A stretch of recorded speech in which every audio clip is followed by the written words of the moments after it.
Okay, so I've got the plantain, which is right here. Easiest way, most people know what plantain looks like. It is. This is the common plantain. There's also English. Both of them are fine. They have the very prominent ribs in the back. And one of the easiest ways is when you break it, you should have a thread or something that comes off. That's what they call it, is a thread. But it's down here at the leaf. There's usually an extra little piece that comes off. Chickweed I showed you, and we're also, this is optional. You do not have to use this.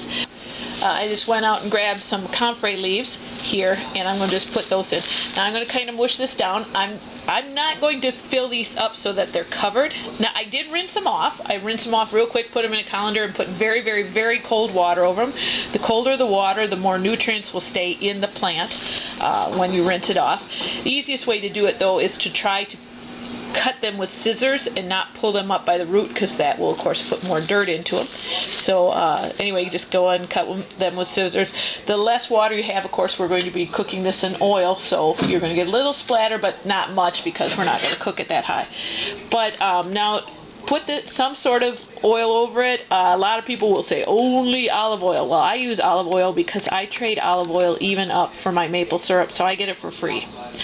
But if you have vegetable oil, if all you have is lard, you know, if you butcher animals and you have lard, any kind of fat is what we're looking at. In fact, if you have lard, you probably won't need very much beeswax. Now, as you can see, I didn't cover it all the way up. This is going to cook down a lot. The chickweed especially is going to cook down a good deal. Then I just turn this down to turn this on to the lowest setting. Well, obviously you can't, but you can kind of see here it's just a very low setting, and I'm going to heat this up. And when it gets heated up, then I'm just going to I'm going to turn it off and put a cover on it, let it set for about half an hour, and then I'll heat it back up. And I'm going to do that continuously for the next 2 hours or so. And what we have going here is plantain is that pulls tissue together. The chickweed is very highly nutritious, so it's going to help the skin heal itself, the epidermal layer heal itself. And Comfrey, which is controversial, and if you don't want to use Comfrey, that's fine, but Comfrey is a tissue builder. It literally builds tissue. The controversial part of it is it's indiscriminate on the tissue it builds, so if you have a cancer cell, it will start building that tissue as well, which means it may build the cancer faster than what your body can fight it. I've never found that to be a problem.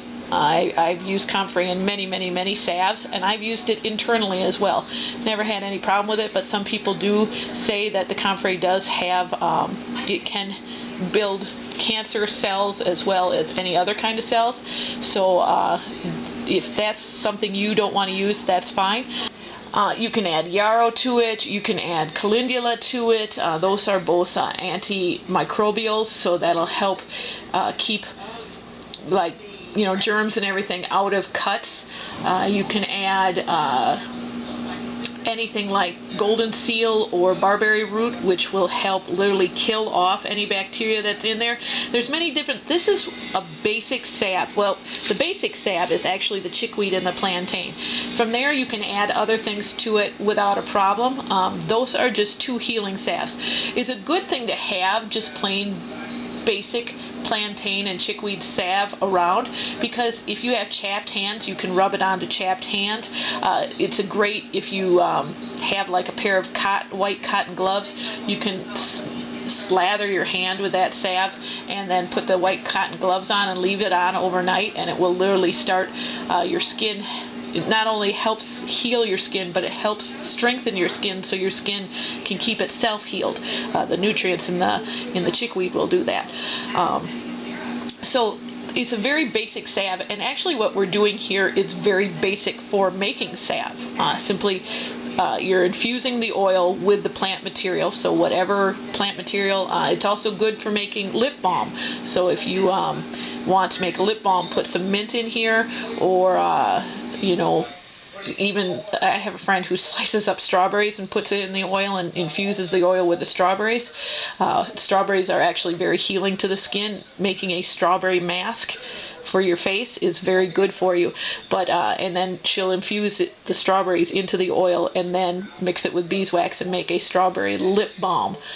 So this is a very good, just to know how to do this is very good for making many different things that are externally used. And you should not really use anything external that you would find that you wouldn't want to eat internally. Your skin does absorb what you put onto it. We use, one of the things we use for helping cure chest colds is garlic rubs. You take garlic and you mash it up and you rub it on the feet, people's feet, and within about an hour, not even an hour, about half an hour to 45 minutes, the breath will start smelling like garlic because their body is literally absorbing the garlic through the bottom of their feet and it's coming out through their lungs, which is of course what you want when you're trying to heal a chest infection or a chest cold. So you shouldn't put anything onto your skin that you wouldn't eat internally. You want to use natural products on your skin because your skin is absorbing it. That's why you're putting it on your skin, is so your skin can absorb it. And so we're using, right at this moment, 4 very natural products: chickweed, plantain, and comfrey, and then the oil itself that we will heat up and will infuse with the plant, the medicinal values of the plant, and the energy of the plant as well.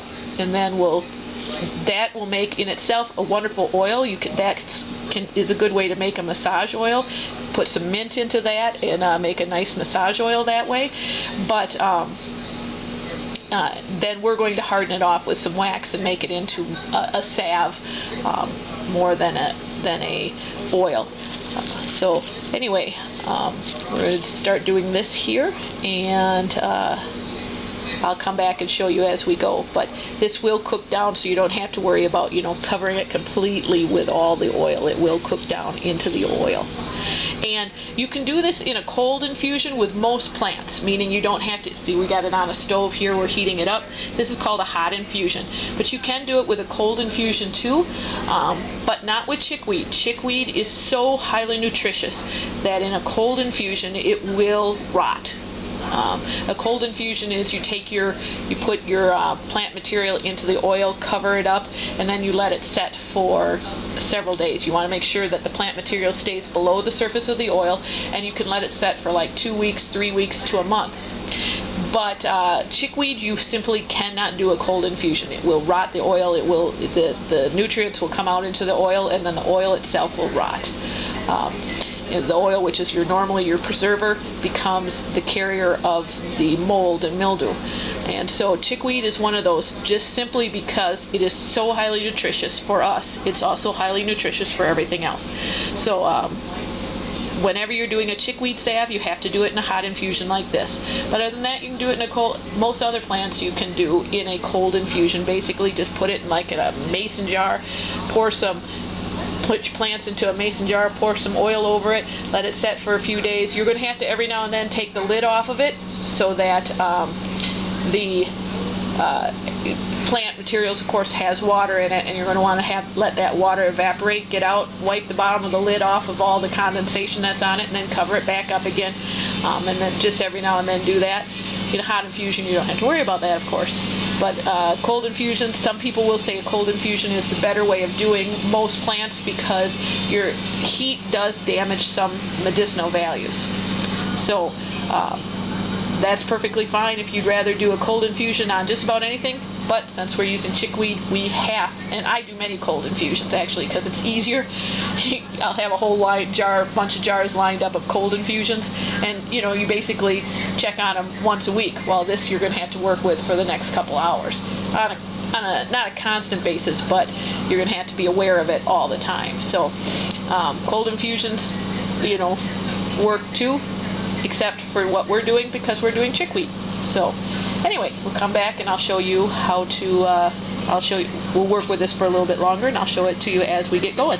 So you can tell just by looking at it, you can see that the leaves have melted down into the oil, and they have really truly just released all that they have to give. They don't have much color. Here's one of the plantain leaves, and they really just don't have much color left to give.